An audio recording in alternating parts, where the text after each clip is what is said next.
अक्सर प्रयास होता है जो कोई लोगों की गल हो, आवाम की गल हो, जनहित की गल हो, तो असी जरूर अपने चैनल के माध्यम लोगों तक वो गल पहुँचाऊँ।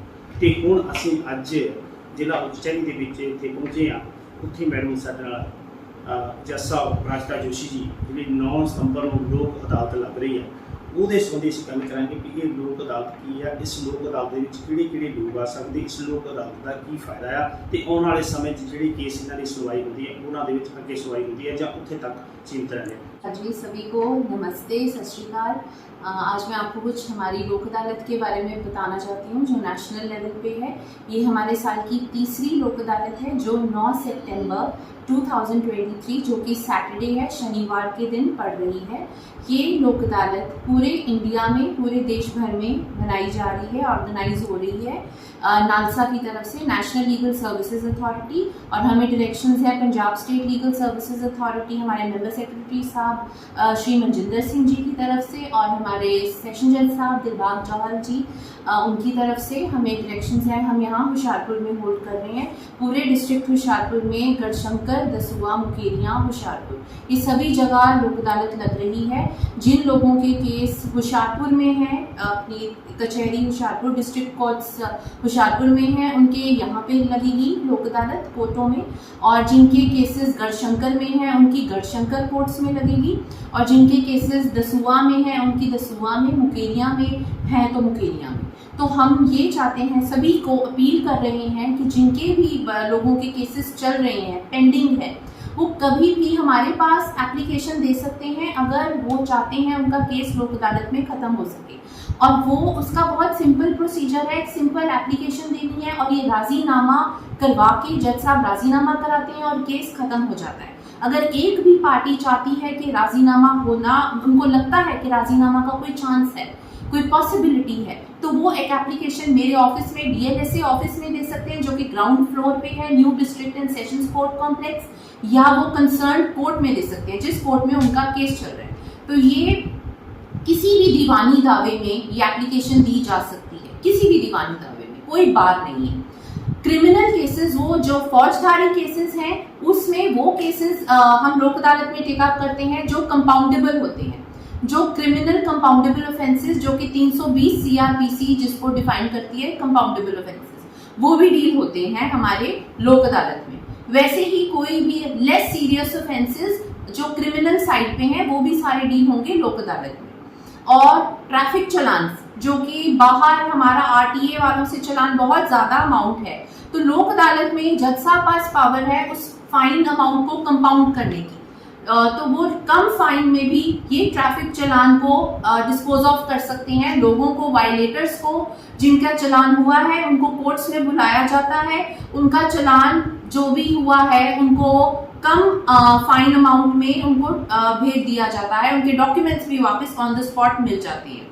ये कैटेगरी बहुत इंपॉर्टेंट है क्योंकि बहुत चलान्स हो रहे हैं और लोगों को आरटीए से बहुत ज़्यादा फाइन देना पड़ता है, लेकिन इसका एडवांटेज है कि लोग आगे आए। हमें सिंपल एप्लीकेशन, अगर आरटीए में आपका चलान पेंडिंग है तो आप हमारे पास एप्लीकेशन दे सकते हैं, तो हम वो चलान आरटीए ऑफिस से यहाँ पर कोर्ट में मार्क कर देंगे, तो वो ही चलान जो वहाँ पे 3-4 हज़ार 5 हज़ार का भी हो सकता है, यहाँ कम से कम अमाउंट में वो जज साहब आपको फाइन कर देंगे। तो इसकी नेक्स्ट कैटेगरी है हमारा, मैं ये बताना चाहूंगी, कंज्यूमर कोर्ट के केसेस भी लग रहे हैं। कंज्यूमर कोर्ट में जो केसेस आपके लगे हैं लोगों के, वो भी बेंचेस बन रहे हैं। उसी तरह रेवेन्यू केसेस भी जो एसडीएम साहब के पास चलते हैं या जो तहसीलदार जहां पर भी उस लेवल पे भी है, वो भी हम बेंचेस बनाएंगे ताकि लोगों के म्यूटेशन के केसेस हो गए, पार्टीशन के केसेस हो गए, वो भी लोक अदालत में इंक्लूडेड है। उसी तरह घरेलू झगड़े, जिस तरह मैट्रिमोनियल केसेस जिसको कहते हैं, डोमेस्टिक वायलेंस केसेस, खर्चे के केसेस, ये सभी इंक्लूडेड हैं। और जिस तरह डिवोर्स केस पेंडिंग हो, उनका भी हम कोशिश करेंगे राजीनामा हो जाए। वैसे ही चेक बाउंसिंग केसेस, जो चेक बाउंस से रिलेटेड केसेस हैं, 138 निगोशिएबल इंस्ट्रूमेंट्स एक्ट, उसके अंडर जो केसेस आते हैं वो सभी इंक्लूडेड है।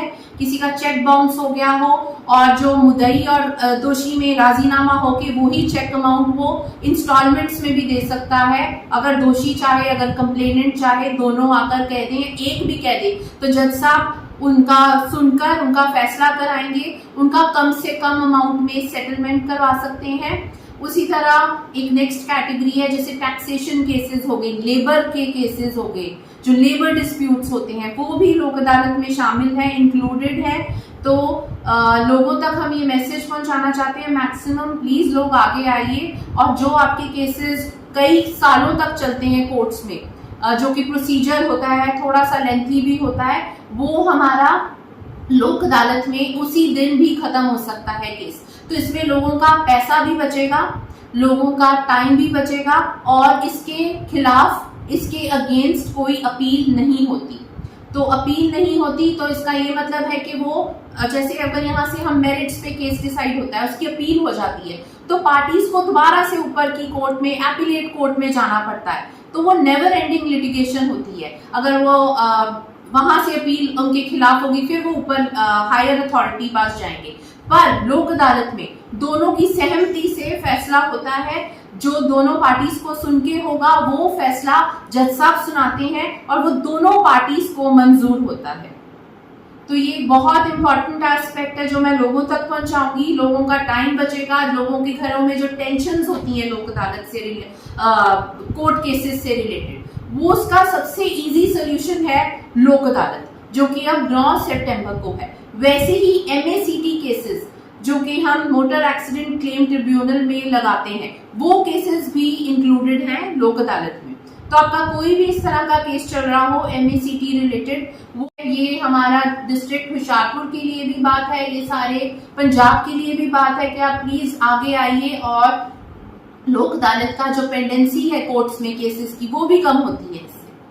और इसका सिंपल प्रोसीजर है, सिंपल एप्लीकेशन, किसी भी कोर्ट में जहां केस चल रहा है, किसी भी कोर्ट में, या DLSA ऑफिस, और हमारा टोल फ्री नंबर है 1968। तो इसकी कैटेगरीज भी एक बार मैं दोबारा रिपीट करूंगी। पेंडिंग केसेस जो कोर्टों में चल रहे हैं वो भी इंक्लूडेड है, जो प्री लिटिगेटिव केसेस हैं, जैसे बैंक्स के केसेस जो हमारे बैंक्स में चल रहे हैं, वो जो अभी तक नहीं आए कोर्ट्स में, आपने लोन लिया है उससे रिलेटेड केसेस, वो भी हम लोक अदालत में लगा सकते हैं, जिसको प्री लिटिगेटिव केसेस कहते हैं। तो ये दोनों कैटेगरीज इंक्लूडेड है। BSNL से रिलेटेड केसेस, कोई बिजली पानी की समस्या कुछ भी हो, पब्लिक यूटिलिटी सर्विसेज से रिलेटेड, टेलीकॉम, बिजली, कोई ड्राइविंग लाइसेंस ना बन रहा हो, कोई लोक अदालत, हमारी जो परमानेंट लोक अदालत है जो कि पब्लिक यूटिलिटी सर्विसेज से डील करती है, वो वाले केसेस भी इंक्लूडेड है। वो सारी कैटेगरीज है जहां पब्लिक यूटिलिटी सर्विस आ गई, वहां पर परमानेंट लोक अदालत में वो लगाई जा सकती है।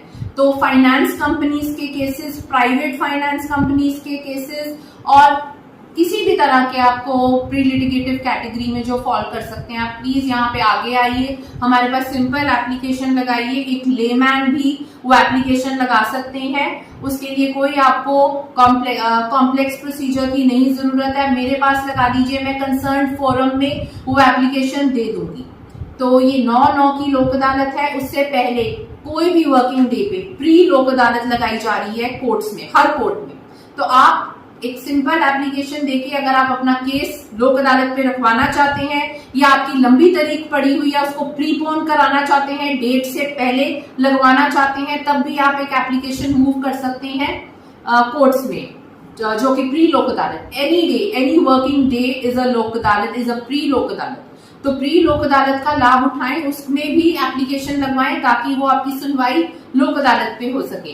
तो मैं आज हमारे डिस्ट्रिक्ट एंड सेशन जज साहब श्री दिलबाग सिंह जौहर जी की तरफ से भी आपको रिक्वेस्ट करती हूँ, मैक्सिमम केसेस आप लगवाएं लोक अदालत पे, ताकि हमारी पेंडेंसी भी कम हो और आपको भी लाभ हो, आपको भी बेनिफिट हो, आपका केस खत्म हो जाए और आपकी सहमति से हो। इसके लिए आगे आइए, और अपनी नेक्स्ट लोक अदालत की भी डेट अनाउंस कर रही हूँ, 9 दिसंबर 2023। ये हमारी अगली लोक अदालत है, पर ये कमिंग लोक अदालत हमारी 9 सितंबर 2023 में है, और हम चाहते हैं मैक्सिमम लोग आए आगे और हमारे इस लोक अदालत का बेनिफिट लें। Thank you so much sir. मैं जिਵੇਂ ਅਸੀਂ ਗੱਲ ਕੀਤੀ ਲੋਕ ਅਦਾਲਤ ਨੂੰ ਲੈ ਕੇ, ਲਾਸਟ ਟਾਈਮ ਜਿਹੜਾ ਪੰਜਾਬ ਨੇ ਫਲੱਡਸ ਨੂੰ ਜਿਹੜਾ ਬੜਾ ਹੋ ਗਿਆ, ਜਦੋਂ ਬਰਸਾਤੀ ਪਾਣੀ ਚਾਹੇ ਹੜ੍ਹਾਂ ਨੂੰ ਲੈ ਕੇ, ਤੇ ਆਪ ਜੀ ਮੌਕੇ ਤੇ ਵੀ ਗਏ ਐਜ ਏ ਜੱਜ। ਇਹ ਪਹਿਲਾ ਮੌਕਾ ਹੈ ਵੀ ਜਿਹੜਾ ਅਸੀਂ ਸਾਡੇ ਇਸ ਪੱਤਰਕਾਰੀ ਦੇ ਤੌਰ ਤੇ ਕਹਿੰਦਾ ਕਿ ਇਹਦੇ ਬਾਰੇ ਜਿਹੜਾ ਤੁਸੀਂ ਲੋਕਾਂ ਨਾਲ ਪਹੁੰਚ ਕੀਤੀ ਹੈ, ਤੁਸੀਂ ਕਿਸ ਤਰ੍ਹਾਂ ਦੇਖਿਆ, ਲੋਕਾਂ ਨੂੰ ਕਿਸ ਤਰ੍ਹਾਂ ਆਸ਼ਵਾसन देना?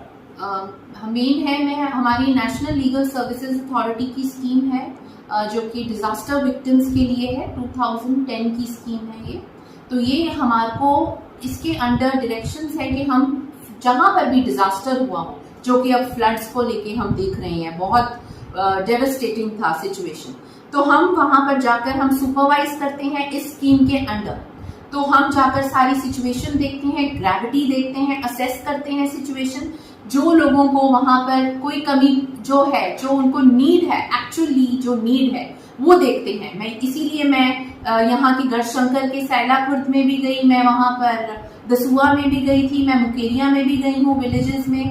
तो वहां मैंने जाके देखा जो ग्राउंड रियलिटीज थी उसको, ताकि हमें एक तरह से उनकी प्रॉब्लम्स को डिस्ट्रिक्ट एडमिनिस्ट्रेशन तक भी पहुंचा सकूं, कुछ फैसिलिटेट कर सकूं। We act as a facilitator. तो हमें ये है कि हम कैसे उनकी प्रॉब्लम्स को डिस्ट्रिक्ट एडमिनिस्ट्रेशन तक पहुंचाएं ताकि लोगों की सुनवाई हो, और उनको अगर लीगल एड की जरूरत है, फ्री लीगल एड की, कोई भी उन्होंने केस करना है, किसी की चोरी हो गई हो, जैसे फ्लड में हम देखते हैं किसी की भी चोरी हो सकती है क्योंकि सिचुएशन ऐसी है, लोग वल्नरेबल होते हैं, तो वो एप्लीकेशन वो हमें कभी भी कोर्ट में किसी ने केस करना हो, किसी की पुलिस वाले ना सुन रहे हो, तो हम उनको गाइडेंस दे सकें, उनको काउंसलिंग कर सकें, और उनको अगर मुफ्त में केस करवाना है, डिजास्टर विक्टिम्स इंटाइटल्ड है फ्री लीगल एड के लिए। Section 12 legal service authorities act 1987 का डिजास्टर विक्टिम्स को इंटाइटलमेंट है कि उनको फ्री में लीगल एड मिले, कि उनको वकील का कोई खर्चा ना उठाना पड़े, उनका सारा खर्चा सरकार उठाती है। तो ये मैसेज देने के लिए भी हम वहां पर गए थे कि लोगों को कोई परेशानी ना हो, जहां से वो हेल्प ले सकें, काउंसलिंग हो या लीगल एड हो या कोर्ट में केस करना हो, या उनको राशन की जरूरत हो, या उनको कोई जैसे मच्छरदानी की, जैसे हम देखते हैं चारे की जरूरत हो, हम ब्लैंकेट्स देकर आए हैं। हमारे सेशन जज साहब की डायरेक्शंस पे हमने सारे जुडिशियल ऑफिसर्स ने कंट्रीब्यूशन की, डिस्ट्रिक्ट हुशियारपुर में सारों ने कंट्रीब्यूशन की हमारे दिलबाग सिंह जौहर जी की डायरेक्शंस पे, और उन्होंने कलेक्ट करके फिर हमने राशन दिया, ब्लैंकेट्स दी, चप्पल दी, लोअर्स दिए, ड्राई राशन दिया, बिस्किट्स वगैरह, ग्रोसरी आइटम्स, ये सारे हमने वहाँ, जूस, पानी की प्रॉब्लम थी, जो पानी तक नहीं मिल रहा था लोगों को, हमने वहां तक पहुंचाया उनको। और अभी भी हमने कंट्रीब्यूशन से फॉगिंग मशीन दी है, ताकि वहां पे मच्छर, हम देख रहे थे वहां पे पानी इकट्ठा था, मच्छर आ रहे थे, डेंगू का डर था, और भी मस्कीटो रिलेटेड जो भी ये जो वाटर बोर्न डिजीजेस हैं वो फैलने का डर था। तो उसके लिए फ्यूमिगेशन के लिए हमने फॉगिंग मशीन सेशन जज साहब की डायरेक्शंस पे हमने परचेज की, और हमने वहाँ BDPO मुकेरिया को, हमारे SDGM साहब मुकेरिया ने वहाँ पे हैंड ओवर की है। तो ये एक हमारी तरफ से छोटी सी कोशिश है ताकि हम लोगों तक पहुंच सकें। और अभी भी मैं अपील करती हूँ सभी BDPOs को, जहां आपको लगता है कि कोई आपको हमारी हेल्प की जरूरत है, आप हमें वो रिक्वायरमेंट दे सकते हैं, ताकि हम फिर से कुछ कंट्रीब्यूशन कलेक्ट करके भी हम लोगों तक वो चीज पहुंचा सकें। ये एक हमारा ड्यूटी है as district legal services authority भी, और एज जुडिशियल फ्रंट है कि कोई आपको हमारी हेल्प की जरूरत है, आप हमें वो रिक्वायरमेंट दे सकते हैं, ताकि हम फिर से कुछ कंट्रीब्यूशन कलेक्ट करके भी हम लोगों तक वो चीज पहुंचा सकें। ये एक हमारा ड्यूटी है as district legal services authority भी, और एज जुडिशियल फ्रेटर्निटी भी। Thank you so much. बहुत बहुत धन्यवाद जैसा